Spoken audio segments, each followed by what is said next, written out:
You Booked It, episode 44. Hey, entertainers and performers of the world. I'm your host, Dane Reese, and welcome to You Booked It, where I chat with inspiring entertainers 7 days a week. By digging into their journey, we're going to discover everything you need to do to be a successful entertainer. You know, because training usually skips that part about how to actually make your skills work for you in the real world. Fellow entertainers, my drive here at You Booked It is to share the inspiring and incredible journeys of successful entertainers. We are here to support your journey. So go to youbookeditpodcast.com and join the You Booked It email community where we dig deep into truly actionable things you can be doing right now to help you book that next audition, submission, or gig. If you enjoy this free podcast, please show your support and search for You Booked It on Apple Podcast or your favorite podcast app where you can subscribe so you don't miss an episode, leave a rating and review. And to show our appreciation for your, fingers crossed, 5-star rating and review, I will give you a shout out on an upcoming episode. And now, let's do this. Okay, let's get started. I am excited to introduce my guest today, Ian Ward. Are you ready for this, Ian? I am, Dane. Right on. Ian is a sunny San Diego native now living in Las Vegas. He received the first Outstanding Young Artist Award from the San Diego Critics Circle and has had the pleasure of working in New York City at Radio City Music Hall, in Los Angeles at La Mirada Theater in American Idiot, and overseas in Rock of Ages on Norwegian Cruise Lines. Ian is also a songwriter, producer, and guitarist. He dreams of one day playing his own music around the world and sharing his art with the masses. Ian, that is a quick intro of who you are and what you've done, but why don't you tell us a little bit more about yourself? Fill in the gaps, who you are, and a little bit more about what you do as a professional in the entertainment industry. Sure, yeah. So, like I said, my name's Ian Ward Brunenstuhl, and I am from San Diego.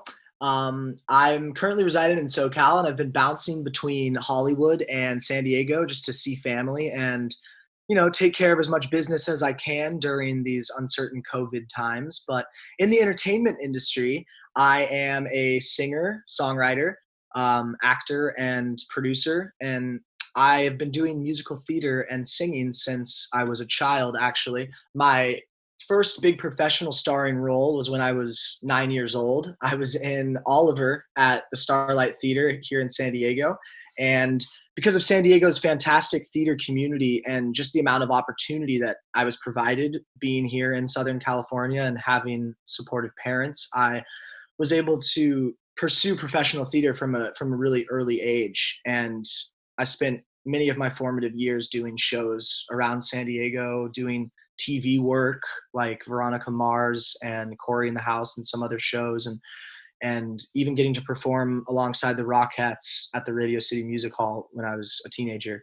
And then as a high schooler, I started really diving into songwriting and guitar and performing live music at venues here in SD. And I was in a rock band called Celis. We played small venues around San Diego, and we won a couple Battle of the Bands. And that's what really launched my passion for songwriting. And so now I'm a bachelor's student at Berklee College of Music, and I'm learning more about the music industry and how to be a recording artist as well, because I have a lot of experience doing on-stage acting and musical theater, but my dream is to be a proficient songwriter and recording artist as well. So you'd be surprised how different it is from the training you get from just doing musical theater.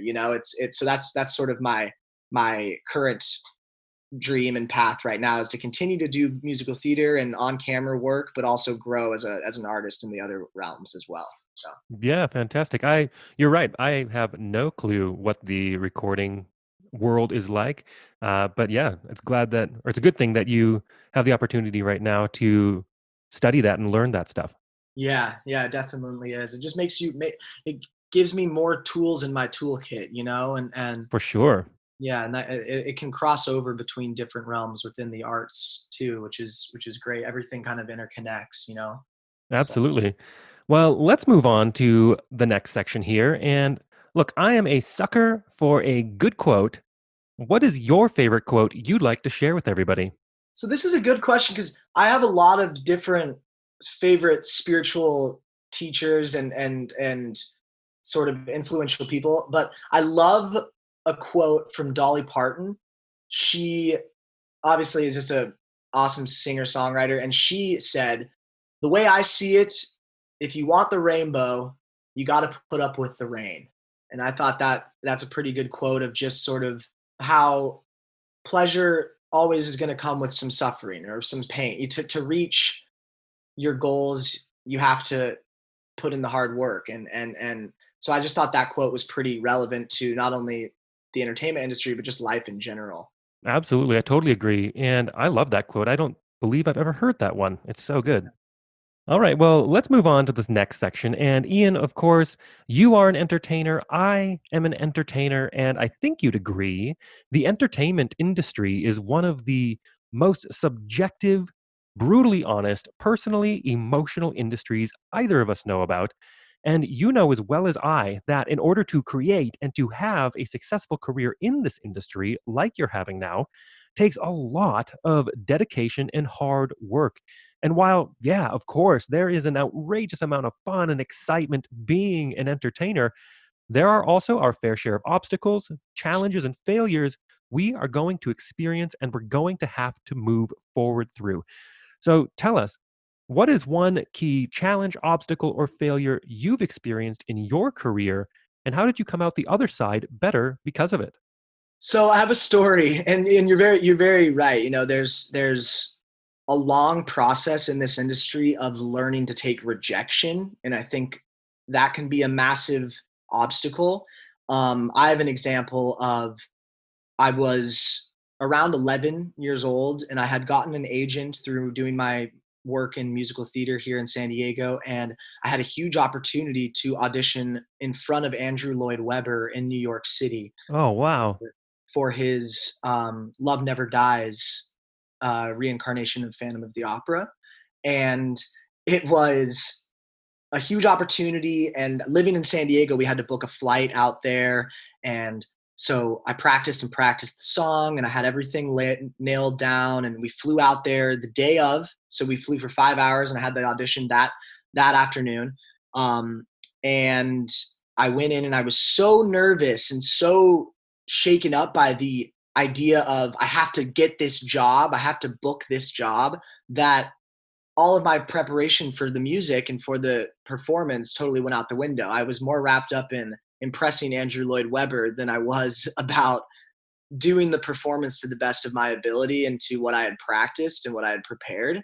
And so that experience of just being devastated of how after I left the room, I just knew that I didn't give it my best because I was nervous and because I was affected by the stakes of it all, that I really beat myself up about that. But you know, the more I've been in the room and the more and more times that those kinds of big moments come around and you prepare, the more I've learned that it's less about booking the job and more about being true to the character and true to the performance and true to the story that you're trying to tell. And as long as you do that, you'll never feel like you failed. You know, it's you have to make that your intent and not the intent of trying to impress whoever's in the room. And so like the more I've had these failures and rejections, the closer I get to being more of a true artist, because it's not about impressing, it's about becoming, you know. Absolutely. And it's definitely one of those things that is easier said than done, but practice and the repetition of doing it is really what makes you get to that point of just doing the work. And I think so often that we really do get caught up in the stakes of it all. And when we do that, what we're really doing is putting all of our energy into things that are 100% out of our control. We can't dictate or control if someone is going to like us or like our interpretation of anything. We just have to do it. And at the end of the day, that's what they're auditioning people for. That's what they have shown up to see. They want to see people bringing their their creativity, their interpretations, their art to the table. But like I said, easier said than done. It's one of those things that has become a pretty common thing talking to a lot of different entertainers on this podcast is that it's about just being you and giving what you have to give. Because, like you said, you can leave the room then knowing you did your best. Exactly. And yes, you like you said, it is easier said than done, especially when expectations get involved. I think having a big expectation of what some role or some opportunity could do for your career and your self-interest can also create higher stakes. You know what I mean? Absolutely. It's it's a really, really strange, and that's just life in general. It's a really strange learning experience of being alive, of realizing the more expectation I put on something, the more I'm building myself up for a letdown. And I'm not focusing on the important things, which is doing your best at what you do rather than expecting something to come from it. It's just a learning process. It really is. Like you said, the more you do it, the more you figure that out. And some people do get quick fixes. Some people do end up going in to impress, and it happens for them, and they have amazing careers because of that. But I think over time, longevity is given to people that have their sense of centeredness within themselves rather than within whatever's in the current like politics of the industry. Absolutely. Yeah, I could not agree more with that. Well, let's move on to the next section to a time that I like to call your spotlight moment. That one moment in time you realized, yes, I am going to be an entertainer for a living. Or maybe it was, yes, this is what I need to be doing as an entertainer. Tell us about that. So my spotlight moment honestly came really, really young. And it's like what I said before. I was booked in Oliver at Starlight Theater. And at the time, Starlight Theater was the premier open air amphitheater in Southern California. It seats about 3,000 people.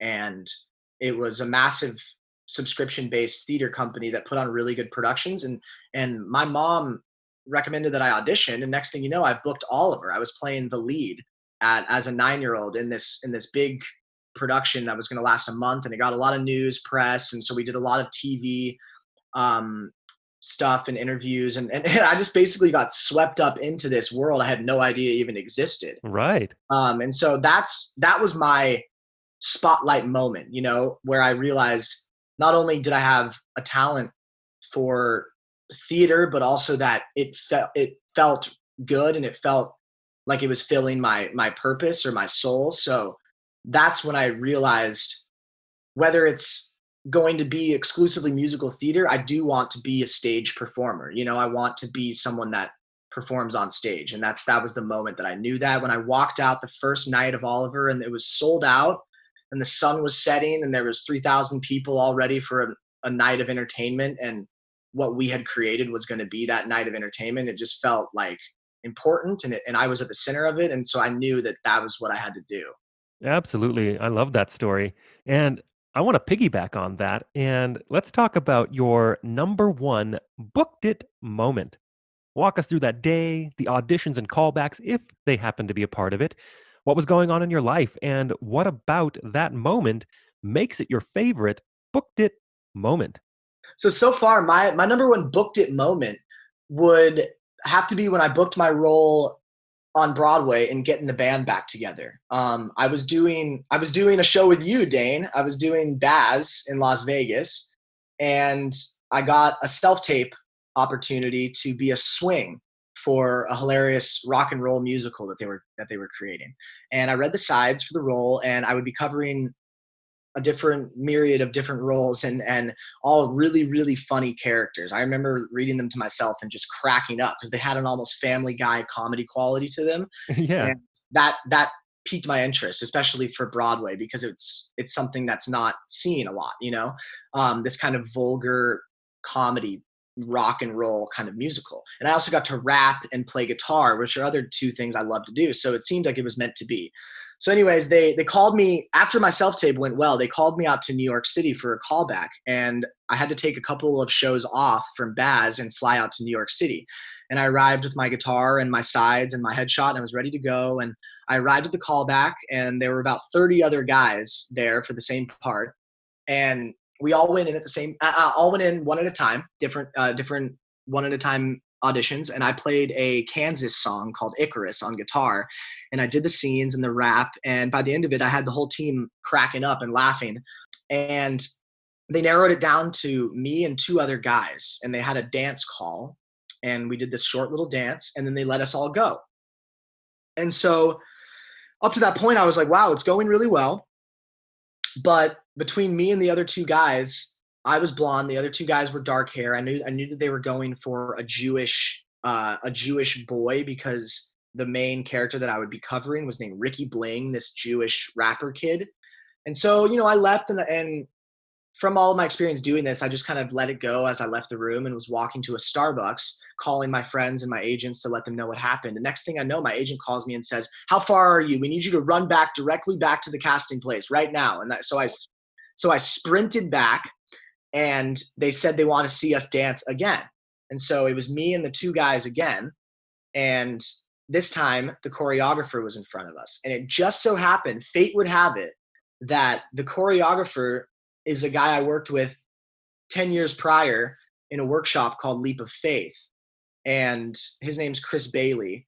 And he's a great guy. And anyways, long story short, I got the role, and I got to have my Broadway debut directly after Baz was ending. I got to do a swing opportunity in this awesome new Broadway show, and have that experience. And it was an amazing time, and it got me a credit that I'm proud of, and I got to have a life experience that I'm proud of also. So that was my number one booked it moment, the way everything kind of came together. I love that. That's so good. Such a good story. Thanks. Let's take a moment to talk about the present. What projects are you working on now? What are you looking forward to? And of course, look, we are amidst this global pandemic.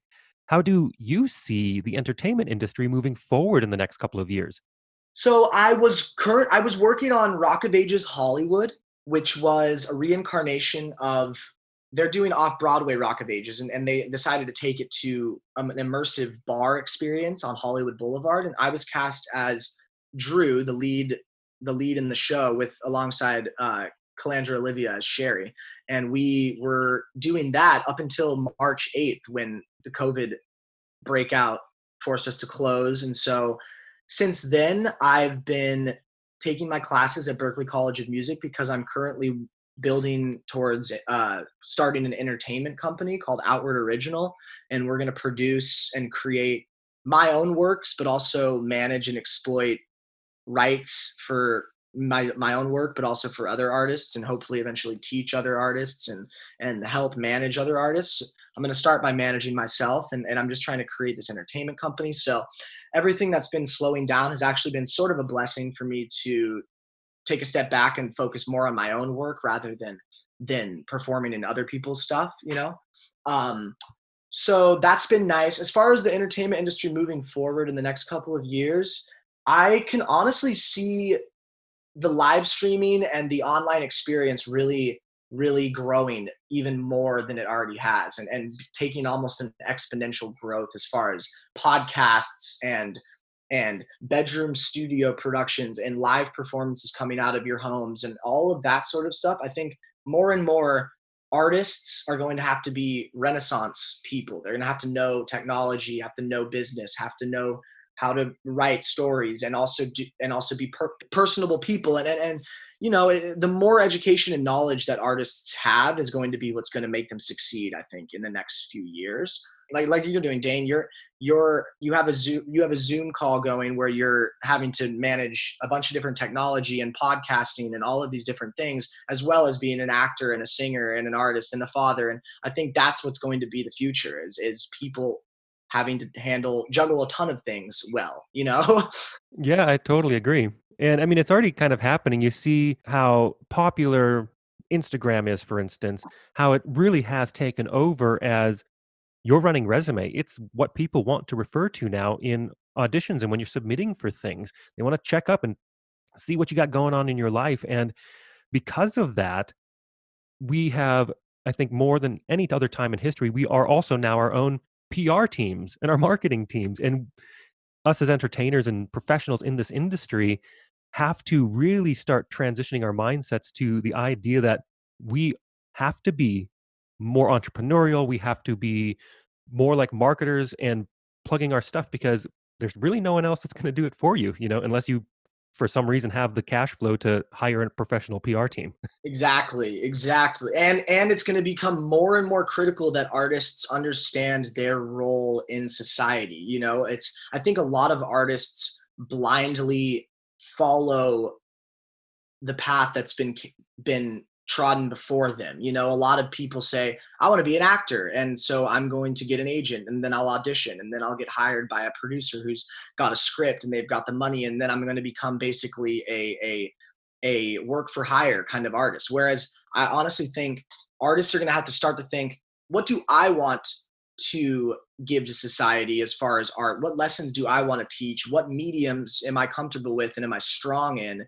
And how do I create my own stuff and exploit my own product, instead of relying on the way that things have always been done, because there's going to be more and more change and more entrepreneurial necessity, I think. So it's going to be important for people to understand what their skills are and how they can best serve society with those skills rather than focusing on getting the next job. For sure. For sure. Yeah. Thank you for your insight. I love that. Yeah, yeah, thank you. And now it is time to move on to one of my favorite sections in the interview. I call it the Grease Lightning Round. I am going to ask you a handful of questions. I want you to answer them as quickly and concisely as possible, one after another. Are you ready? Yes. All right, first question. What was the one thing holding you back from committing to a career as an entertainer?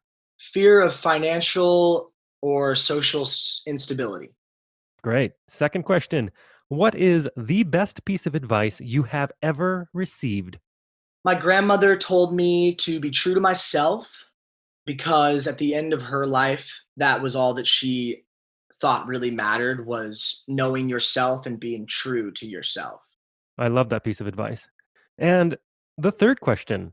What is something that is working for you right now? Or if you'd like to go pre COVID, what was working for you before our industry went on pause? So lately I've been ingesting and sucking up as much knowledge and information as possible. Like I said, I'm a student at Berkeley, and so I've honestly found that learning about topics makes you think more about them and makes you feel empowered, because once you have knowledge, you feel more powerful to attempt to make things happen in that topic. So I think learning as much about the business and as much about the art as possible has made me feel more empowered and not as scared or uncertain, equipping myself with the tools and knowledge necessary to be able to act and create is a formula that's been working for me, dispelling fear with knowledge. I love it. I love it. And the fourth question. What is the best resource, whether that's a book, a movie, a YouTube video, a podcast, maybe a piece of technology that you found is helping your career right now? So I'm finding the most profound and enlightening guidance that I've gotten recently is coming from this book called A Course in Miracles. And it's not a book on the industry, but it's a deep text on spirituality and purpose and meaning. And I highly recommend it. It goes in depth about, it has a daily workbook to release stress and promote forgiveness. And it also, I think that people in our industry have they have to have such resilience and dedication and patience that mental health and spirituality is of utmost importance for people in our industry. And if you're not secure or grounded, you just can't survive. So I think that with all that uncertainty, it's important to have your spiritual groundedness, and that A Course in Miracles has really been helping me during these uncertain times. Fantastic. I've not heard of that book. I'm going to have to pick it up. And thank you for sharing that. Yeah. And the fifth question. If you had to start your career from scratch, but you still had all the knowledge you've collected from your career in this industry, what would you do or not do? Would you do anything different or would you keep it the same? I would probably move to LA or New York a lot sooner. Fair.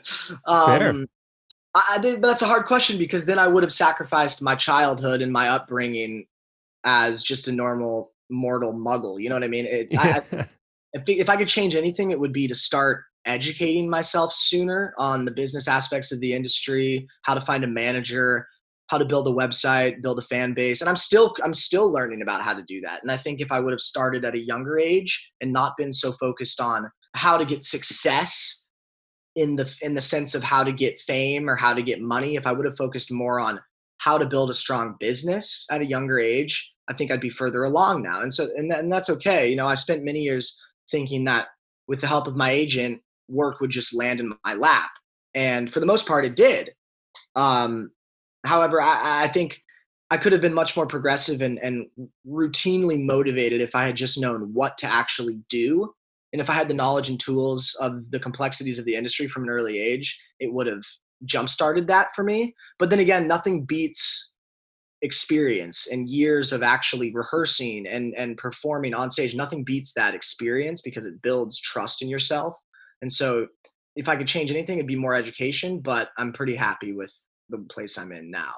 I love that. And I love that you brought up the business side of things because at the end of the day, this is called show business, right? And so often we only want to really do the fun stuff, the creative stuff, the art stuff, because that's how most of our brains are really wired to work. But the business side of things is a necessary aspect of this industry that you have to kind of wrap your head around and get to know so you can have a long career, because I've said it in multiple things that, it's one thing to book your first contract, but it's a completely different thing to book a career's worth of contracts. And having that business side is very key to creating that long career. Totally, and making it fun. Making the business side of things creative and fun, like you're doing, where you think about what you like to do creatively and artistically, and then how can that service others, and then you have a business. You just have to think about others as well. I can myself get very wrapped up in writing a song and tweaking different audio engineering things on my production, and at the end of the day, it's more about what is this giving to others? Is this teaching people something? Is it telling a story? Is it helping them in a certain way emotionally? And that's where the business side comes in, because people want to spend money on stuff like that. That's why the business works. That's why arts is a business, because it provides value to people's lives. And then the more you can learn about how to get that value to the people, then the more value you're providing. So, um, I think it's not something to be feared. A lot of times people think business is antithetical to art, and I disagree. I think you can make business and art as well. Absolutely. And they both feed off of each other. Yeah, exactly. Wonderful. And for the last question, what is the golden nugget knowledge drop you've learned from your successful career in the industry that you'd like to leave with our listeners? I would just say you have to understand your strengths and your weaknesses from as early an age as possible, because this helps you craft your niche of where to focus your education. It helps give you respect and perspective for other parts of the industry that you might not appreciate.